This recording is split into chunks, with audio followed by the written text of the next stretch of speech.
This is Nightly Business Report with Tyler Matheson and Sue Herrera. Paying the price. Volkswagen CEO is out of a job as the emission scandal threatens much more than just the automaker. Economic diplomacy, and it's taking place in Seattle as CEOs from some of America's biggest companies discuss thorny issues with the president of China. Countdown to a shutdown. The businesses that could be impacted if the federal government cannot avert a closure. All that and more tonight on Nightly Business Report for Wednesday, September 23rd.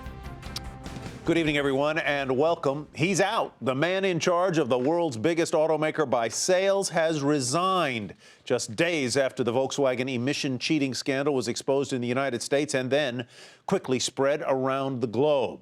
In a statement, CEO Martin Winterkorn said he was shocked by the events of the past few days. The scandal has pressured the stock, which is down more than 30% over the past few days. It has also prompted investigations and lawsuits.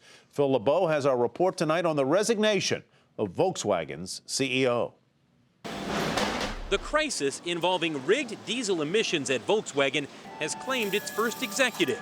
Martin Winterkorn has resigned, saying he didn't knowingly do anything wrong. But the VW board says it is possible there may be criminal proceedings involving executives at the automaker. Meanwhile, VW's board will choose the company's next CEO on Friday. 3 VW executives, Herbert Diess, Matthias Müller, and Rupert Stadler, are considered the frontrunners to take over Volkswagen. Whoever is picked, their job will be to stabilize an automaker that has admitted it screwed up and sold clean diesel cars that really weren't clean. In fact, the EPA says almost 500,000 VW diesel cars have been out on the road, emitting up to 40 times more pollution than allowed. Consumers feel duped. I think it's appalling, honestly. I was shocked. The fact that they would put software in to cheat the smog testing is just unbelievable. I don't think I'd buy a VW anytime soon. Before I thought of them as like, the peak of automakers, really great, very trustworthy, good quality cars. And now I'm just, don't know what to think. That anger may lead some buyers of diesel Volkswagens to go after the automaker in class action lawsuits. Meanwhile, Volkswagen, in the face of federal and state investigations, has hired the law firm of Kirkland & Ellis, the same law firm that represented BP during the Gulf oil spill. Phil LeBeau, Nightly Business Report, Chicago. Analysts are trying to determine how this scandal could potentially impact other areas of the auto sector. Bank of America Merrill Lynch says auto suppliers that have the greatest exposure to Volkswagen have the most at risk. The firm says Borg-Warner, Delphi, Gentex, and Magna could see some earnings pressure in the event of a material decline in Volkswagen's global business. And those stocks all finished lower today. Well, if we do see a big drop in Volkswagen's business, what will it mean overall for the auto industry, and could it hurt economic growth in Germany or more broadly in Europe? Jack Narad is executive editorial director and executive market analyst at Kelley Blue Book, and he joins us now. Jack, welcome. Good to have you with us. I don't mean to minimize this at all, but General Motors, in the wake of the ignition scandal, and Toyota, in the wake of the sudden acceleration issues that it confronted a few years back, their profits have never been higher. Their sales have been very good. Why should we expect Volkswagen to suffer because of this? Well, I think the big issue here is the disarray of the management. I mean, here you've got potential criminal proceedings. You've got the CEO resigning in the midst of this. A lot's going on that could make this a bigger story. And that's my concern about Volkswagen, more so than the fines they're going to have to pay and the compensation they're going to have to put out to owners on this. It's what does this do to management? What does this do to their overall brand image globally? And what impact might it have on economic growth, either in Germany in particular, if any at all? Well, significant economic growth because Volkswagen is a major employer in Germany. Germany, of course, is the anchor of the European Union and keeping the euro afloat essentially, and has done so for the past several years as we've seen crisis after crisis on the euro. So anything that kind of softens the German economy can have a big-time trickle-down effect throughout Western Europe. They're going to stop selling the diesel motors, apparently, for at least until they get a fix in place. That is not a huge part of their business in the United States. And in fact, only about 3 or 4% of VW's revenue comes from U.S. sales, or their sales are here in the United States. But how damaging is this likely to be overseas? Are we going to see less foot traffic in dealerships, fewer sales? How dramatic?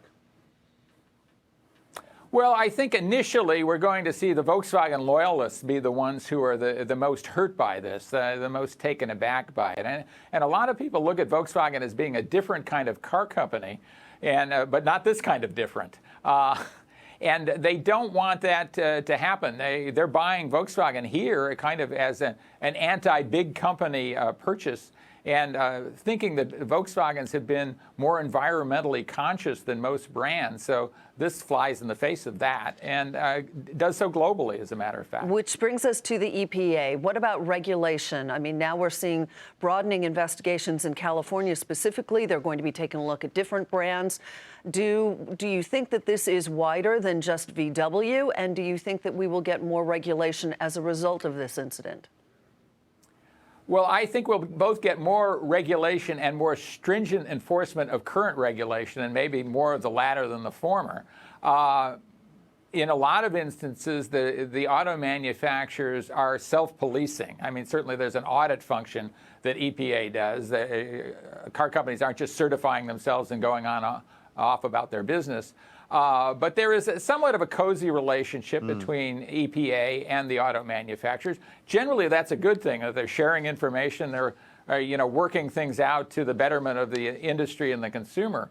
But in this instance, when EPA is obviously circumvented by some technology that's essentially deceitful, then that whole game changes, and I think we're going to see much more stringent enforcement of EPA rules going forward. We have to leave it there. Jack, thank you very much. Jack Nerad with Kelley Blue Book. Chinese President Xi Jinping was in Seattle today for day 2 of his nearly week-long visit to the United States. After a policy speech last night, President Xi met with many American CEOs. This all before he heads to the White House tomorrow. Michelle Caruso-Cabrera is in Seattle with more on what today's meetings were about and what participants are hoping to achieve. President Xi, thank you for being here. Economic diplomacy in Seattle today as Chinese President Xi Jinping toured Boeing headquarters, where executives announced China would purchase 300 new planes. Also on the schedule, 2 separate meetings with dozens of American CEOs. In the morning, Warren Buffett, GM's Mary Barra, and Apple's Tim Cook, to name a few, at a roundtable organized by former Treasury Secretary Hank Paulson. Echoing what he said in a speech last night about China's faltering economy, President Xi told attendees today he is aware of the economic risks and challenges and that steps are being taken to address them. He also said China can maintain a high rate of growth for a long time to come. Honeywell CEO David Cote told us before the meeting that he would raise a number of concerns. State-owned enterprises need to become more open. They should do something like open up their airspace. If you try to fly through China, there's huge swaths of the country that you can't fly over, so very inefficient routing. Andrew Liveris, CEO of Dow Chemical, spoke with us after the meeting and said cybersecurity was topic 1. Commercial attacks on companies like ours are real. They're real and they're from China. Okay, the Chinese can no longer just turn a blind eye to that. I mean, is it the government attacking you? Well, I'm not going to give you that information, but they're coming from China. So, we're working with all the relevant government authorities. We're not alone. Okay. Companies of high technology capabilities like ours, this is our number 1, number 2, and number 3 concern right now. So I think, the appropriate amount of strength and resolve out of our U.S. government is appropriate. And did he address it enough for you here today? Certainly the beginnings. IP cyber was mentioned in his remarks. Yes, awareness is high. What's going to happen out of awareness? I think the rubber has to hit the road on that one. In the afternoon, another meeting with CEOs at Microsoft's headquarters. This, a much larger group of attendees, but also much more secretive. The focus, the thorny topic of the internet, and rules China reportedly wants to impose on foreign companies, which would give the government access to their data. The Chinese president leaves tomorrow for a state visit at the White House, where he'll have more than one meeting with President Obama. The agenda there, some kind of cyber accord akin to the nuclear accords of the Cold War, though there's a lot of skepticism about whether or not that can be achieved. For Nightly Business Report, Michelle Caruso-Cabrera, Seattle. And overnight, there was more weak economic data out of China. A preliminary measure of Chinese factory output in September was the lowest since the financial crisis. The measure fell to a level that indicates a deceleration in the manufacturing sector. And in our nation's capital, thousands lined the street to see Pope Francis, who in his first brief but wide-ranging formal remarks on U.S. soil touched on both social and economic issues. He spoke of religious freedom being one of this country's greatest possessions and of climate change being a great challenge. Mary Thompson reports from Washington. In his first visit to the White House, Pope Francis seeking common ground with Americans. As the son of an immigrant family, I'm happy to be a guest in this country. His host, President Obama, calling Francis a pope of firsts, the first pope from the Americas, the first Jesuit pope, and the first pope of the social media age. You are also the first pontiff to share an encyclical through a Twitter account. And while Francis embraces some aspects of the modern world, he didn't refrain from warning of the troubles he believes it brings, like climate change. Accepting the urgency, it seems clear to me also that climate change is a problem we can no longer be left to a future generation. Francis also urging the U.S. to join the international community in protecting the vulnerable, and the programs he said would let the vulnerable know the blessings of peace and prosperity. The focus on the poor often leading to harsh criticism from Francis about the systems that exclude the poor and the people that run those systems, whether they're economies or enterprises. It's caused critics to label Francis anti-business or a socialist, a label dismissed by Pete Perminsky, a Virginia resident who brought his family in to see the 266th pontiff. I think if you go to church every Sunday and you listen to the readings in the gospel, it's the same message that has been delivered since the beginning of our religion, is that we have to take care of the least among us. On Thursday, the Pope addresses some of the most powerful among us, becoming the first Pope to address a joint meeting of Congress. Where I hope, as a brother of this country, to offer words of encouragement to those called to guide the nation's political future in fidelity to its founding principles. The son of immigrants appealed to leaders of a nation built on immigrant toil and prosperity. For Nightly Business Report, I'm Mary Thompson in Washington, D.C. The main event of the Pope's visit, arguably so I suppose, takes place on Sunday in Philadelphia, when 2 million people are expected to attend an outdoor mass. And some companies have spent a lot of money to prepare for it, especially telecom firms. AT&T spent about $25 million, saying that's more than what it typically spends on other big events, including the Super Bowl. And Verizon Wireless says it spent roughly $24 million. The money was used to beef up the capacity of their wireless systems to make sure all those selfies, tweets, and shares get sent quickly and without interruption. That weak data out of China we mentioned a few moments ago, along with a decline in domestic oil prices, weighed on stocks today. The Dow and the S&P posted a loss for the fourth time in 5 sessions. By the close, the Dow Jones Industrial Average fell 50 points to 16,279. The Nasdaq was about 4 points lower, so was the S&P 500. And domestic crude fell 4% to settle below $45 a barrel.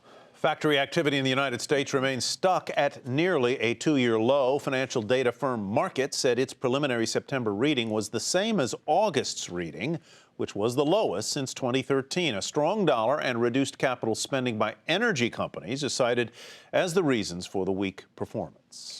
Widely followed bond fund manager Bill Gross wants the Federal Reserve to raise rates now.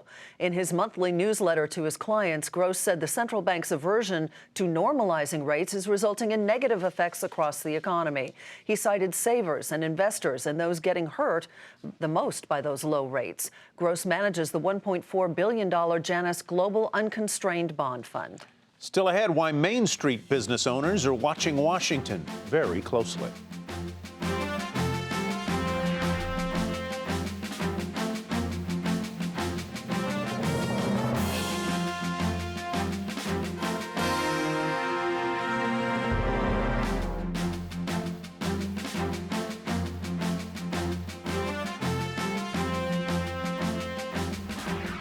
More than 5.5 million people are now estimated to have had their fingerprint information stolen in the massive cybersecurity breach at the Office of Personnel Management. That's 5 times more than the original estimate when the breach was disclosed earlier this summer. The agency says it is working with groups like the FBI to determine the potential misuse of that stolen data. At midnight 1 week from tonight, the government could potentially shut down. That's when funding for many federal agencies expires. But Senate Republicans are trying to avert a government closure. Eamon Javers has been following the developments from Washington. So, Eamon, what's the Senate going to do this week, if we know, and what happens after that? Well, I'll tell you what the plan is. What they're actually going to do is anybody's guess. But the plan is tomorrow, on Thursday, Mitch McConnell and Senate Republicans will bring to the Senate floor a measure that would be a short-term funding measure that would fund the U.S. government through December 11th. That measure, though, is going to have a rider on it that would defund Planned Parenthood. Republicans very upset about the abortion issue. They'd like to take that funding out of federal spending. Democrats are not going to go for that, though. So what's going to happen is that bill's going to fail, and then they're going to bring up what's called a clean spending bill after that, without the Planned Parenthood rider. That will likely pass and then be kicked over to the House of Representatives by early next week. And there is where Speaker of the House John Boehner is going to have some really tough decisions to make in terms of his Republican conference and how they move forward on this. Would he potentially have to pass it with Democratic support? He would, and that's something that people are talking about here in Washington. Would he pass it with Democratic support? If he does that, would he see a challenge from his base Republicans to his leadership as Speaker of the House? And then, really interestingly, people are already speculating on whether or not Democrats would vote to keep John Boehner in as Speaker of the House if there was a challenge to his leadership. That's all down the road here, but those are the kinds of decisions that are on Boehner's plate right now. You know, we've seen this movie before. We don't know if we're going to see a sequel. Right. Certainly, but a lot of businesses were hurt and impacted the first time we saw a government shutdown. What about this time around? Yeah, that's right, Sue. I mean, all kinds of nooks and crannies of the federal government. You know, business loves to complain about the federal government, complain about taxes, but then when the government's gone, they suddenly notice all the benefits. A couple of just little tiny examples for you. One is Social Security number verification. Banks need to verify people's Social Security numbers, and those services went dark last time there was a shutdown in 2013. And I think there was a backlog of more than 1 million verification requests just in the first 2 weeks of that shutdown. And another one is the Alaskan fishing season. They weren't able to open that on time back in 2013. Thousands of dollars a day in losses for Alaskan fishermen. So big and little, there are all kinds of impacts here. Eamon, thank you, as always. Eamon Javers in Washington. Well, a key agency of the government is also in limbo, that being the Export-Import Bank. It provides loans to foreign buyers of American goods. It saw its charter expire back on June 30th, and now its funding could run out at the end of the month. And it's not just big corporations that could be affected. As Kate Rogers reports, small companies could feel the hit as well. For small businesses like Mary Howe's Howe Corporation in Chicago, the fate of their livelihood hangs in the balance. And it's all because of the uncertain future of the Export-Import Bank, an agency that's integral to the operations of her company. Howe's family business exports up to 40% of its industrial refrigeration equipment to places including Central America and Canada. The Export-Import Bank ensures the money owed to the company from foreign customers, giving her access to working capital from her bank. Her backup plan? To self-fund. Without access to collateral, it stifles our growth, and we are in a growth mode. Even our exports are growing. So all we have the choice to do, if we can no longer finance it internally, is tamp down on the sales. The Ex-Im Bank is considered a lifeline for small businesses that export products overseas, making and guaranteeing loans and providing insurance to support those exports. Ex-Im's charter expired in June, meaning it's been unable to provide any new loans or insurance, but it continues to service its existing portfolio. Funding for the bank lapses after September 30th, coinciding with a potential government shutdown on October 1st. The Senate voted to fund the bank as part of a long-term highway bill in July, which has since moved to the House for consideration. Part of the reason Congress let the bank's charter lapse is due to fighting over who accesses capital. In 2014, the bank did $20.5 billion in financing, $5 billion of which supported exports from small businesses. The remaining $15.5 billion supports other exports by big corporations, including Boeing and General Electric, among others. I don't believe it's fair. The vast majority of the resources of the Ex-Im Bank goes to a handful of Fortune 100 companies that have very large lobbying presence on Capitol Hill and in the administration. So most of this goes to very successful, well-heeled companies that don't need the money in the first place. But Howe contends the failure to reauthorize the Ex-Im Bank will stifle the growth of small American exporters. This has a big effect going forward on the job market. Supporters are hopeful for a long-term reauthorization of the bank. For Nightly Business Report, I'm Kate Rogers. To find out more about how the fate of the Export-Import Bank will impact small businesses, head to NBR.com. Well, reports that First Niagara Financial Group is exploring a sale sent its shares higher, and that is where we begin tonight's market focus. The bank has reportedly hired J.P. Morgan to advise the company on a possible sale. It's also looking into other opportunities. The company has a market value of about $3 billion with nearly 400 branches. Shares up 14.5% today to $10.26. Biomed Realty Trust, which is a REIT or real estate investment trust that focuses on biotechnology companies, also reportedly in talks to sell itself. The firm has attracted interest from Morgan Stanley and has a market value of nearly $4 billion. Shares popped more than 12%. They closed at $21.54. Depomed announcing it has received a positive patent decision from regulators. The review will clear the way for the company's infringement lawsuits against rivals, including Endo Pharmaceuticals and Purdue Pharma. Shares were off just slightly to $24.09. Hairon Therapeutic saw its shares rise after that company's experimental drug for pain met the goals of its study. The drug helped lower pain in patients following surgery. Shares jumped nearly 22% to $40.81. Coming up, the big threat to one of California's lucrative wine-producing regions.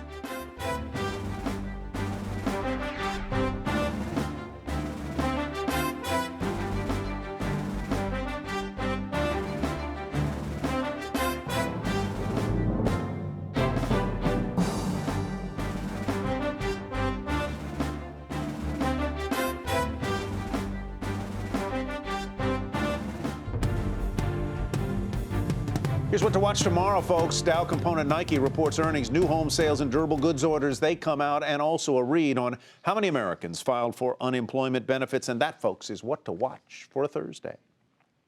A follow-up to a story we told you about earlier this week. The CEO of Turing Pharmaceuticals says that he will lower the price of a 62-year-old drug just days after making headlines for raising it 5,000%.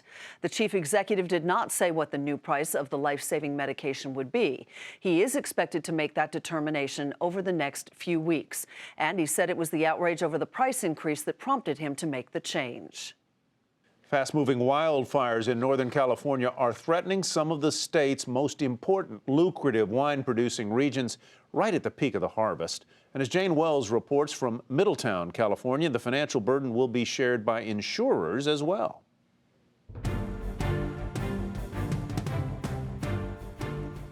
This is what's left of a Dawn Woods home and winery. She hasn't seen it yet. All she's been told is that the house she and her husband Mike owned and the prize-winning Petit Verdot in their winery went up in flames. It's just a great wine, and Mike always said that was the best wine ever made, and now it's all gone, so it's kind of heartbreaking. Woods said she barely escaped the Valley Fire alive. Fires which have taken 6 lives and consumed thousands of structures across Northern California threaten to also take a toll on the agricultural cash cow. Ready? Sweet. Wine. Very sweet. Like a raisin. Lake County is just east of Napa Valley, and wine in this rural community is a $60 million industry. The fires hit just as harvest was starting. At this point, we believe that there's been minimal number of acres of grapes burned. Flames came within feet of the grapes at Cimarron Vineyard, postponing the harvest and bringing with it the fear of smoke taint. We've had the grapes tested, and there is minimal to no smoke damage. It appears the grapes fared better than the houses, with over 1,600 homes destroyed and hundreds more damaged. The financial fallout will be shared by the insurance companies. We had the office over here. Farmers Insurance alone is dealing with 1,000 claims so far, including one for Jim Westrick, who plans to rebuild. We'll have a new house. We won't have a new home. This was all. The drought in California does create a higher propensity for fire damage. We certainly recognize that, and we do shift resources and have the ability to be able to respond to those events in that geographic area where we think it's most likely. It's already an expensive fire season, and it isn't over yet. It's a tough time for everybody, but we're all going to band together, make it work. For Nightly Business Report, Jane Wells, Middletown, California.